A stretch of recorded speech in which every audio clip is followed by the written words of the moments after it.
I don't think we get anywhere just by telling people you're wrong, do better.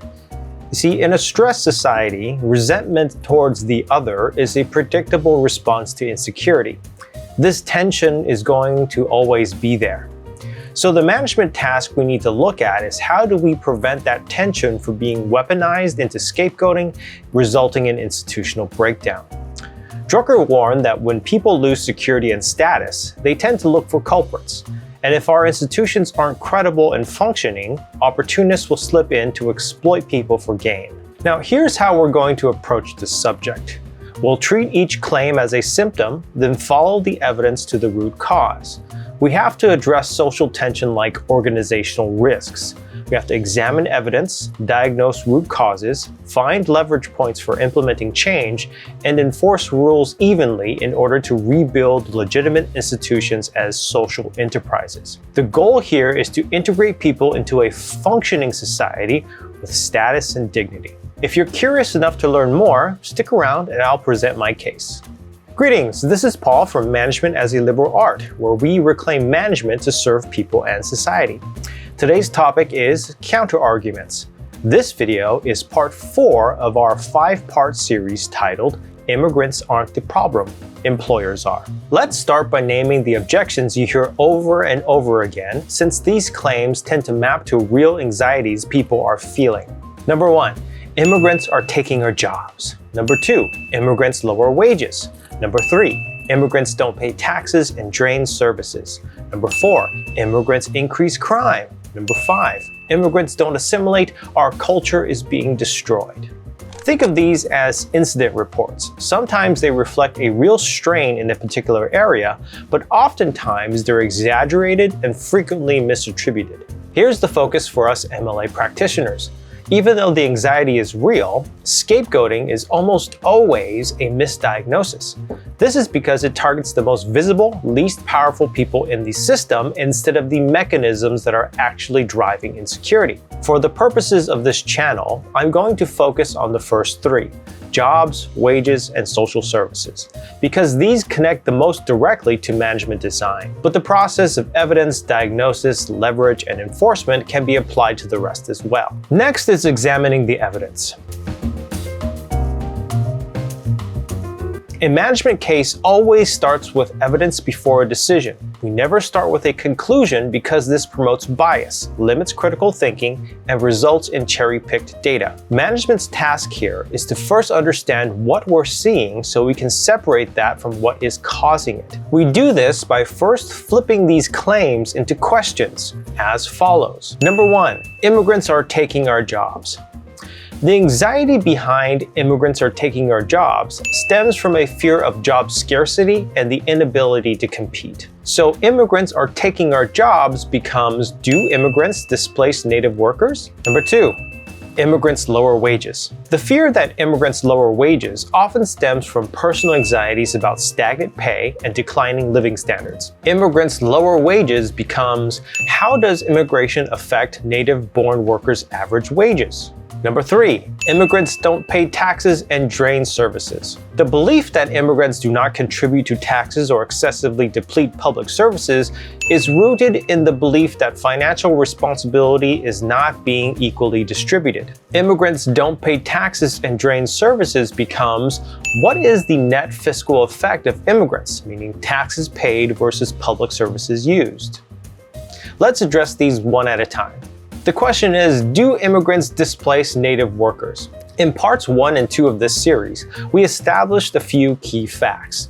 Though immigrants constitute a significant share of low-wage labor, the evidence suggests that wage suppression and deteriorating work conditions in many of those jobs were already underway before a large inflow of migrant labor occurred. Therefore, the simple answer is no.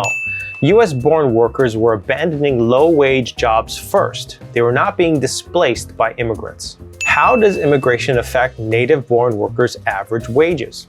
Again, it is a fact that immigrants take up a significant share of low-wage labor, but these jobs are kept poor by wage suppression, misclassification, and the fissured workplace, as previously explained in Part 3 of this series. Contracting chains, labor brokers, and global labor arbitrage incentivize firms to attract and pursue cheap labor to avoid direct employment responsibilities. When those exploitative practices are blocked, wages go up. Case in point, the meat packaging plant examples. Now, this is a complex answer, but in short, companies are attracting immigrants as cheap labor to maximize their profits, not because they can't afford to pay fair wages. 3. What is the net fiscal effect of immigrants, taxes paid versus public services used? The Institute of Taxation and Economy Policy found that immigrants and migrant laborers contribute tens of billions of dollars in taxes annually. The Social Security Administration notes that many unauthorized workers have payroll taxes withheld, contributing to the Social Security system. As the Tax Policy Center highlights, undocumented immigrants contribute to taxes while being ineligible for many federal benefits.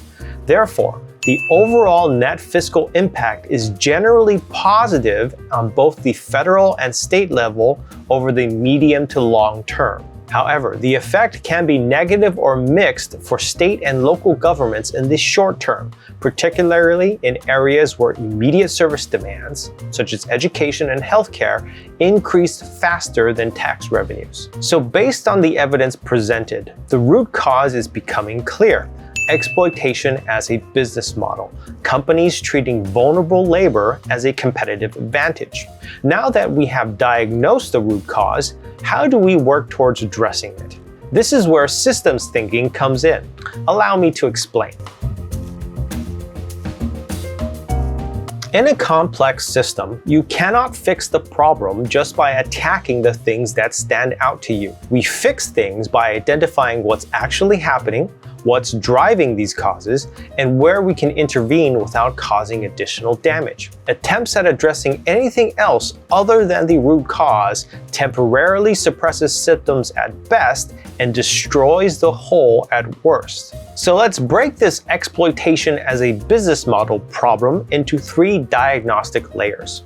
Number 1, outcomes. This is what we're trying to change. The outcomes are wage stagnation, job insecurity, economic strain, and a loss of trust in society. Number 2, the mechanisms. This is how the system produces these outcomes. The mechanisms here are bargaining power shifts, misclassification, subcontracting, labor brokers, wage suppression, uneven enforcement, and local capacity constraints. Number 3, leverage points, where change can actually be implemented to stick. The leverage points here are employer incentives, labor laws, enforcement capacity, and institutional performance. Now, why does this structure matter? Because outcomes tell us what the results would look like. Mechanisms explain why the outcomes persist, and leverage points tell us where we can act so we're not just treating the symptoms. If we skip this step, we default to looking for scapegoats while the incentives that drive exploitation remain. Once you look at this from a systems thinking approach, the proposed solution changes. It's no longer how do we get rid of a group of people and becomes what kind of institution competes without needing vulnerability, and how do we design rules and capacity so exploitation stops being the standard. This leads us to the next concept. What if businesses are not designed to be money-making machines, but rather social enterprises focused on delivering value to people?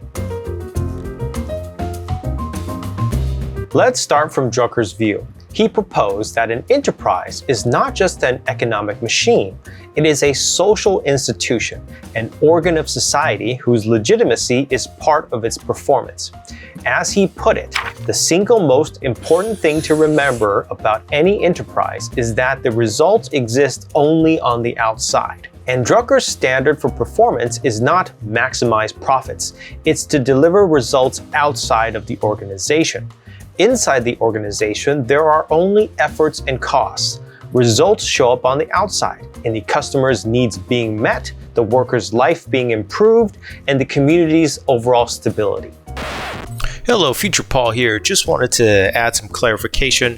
Drucker goes on to provide some examples of results being on the outside. He states that the result of a business is a satisfied customer, the result of a hospital is a healed patient, the result of a school is a student who has learned something and puts it to work 10 years later.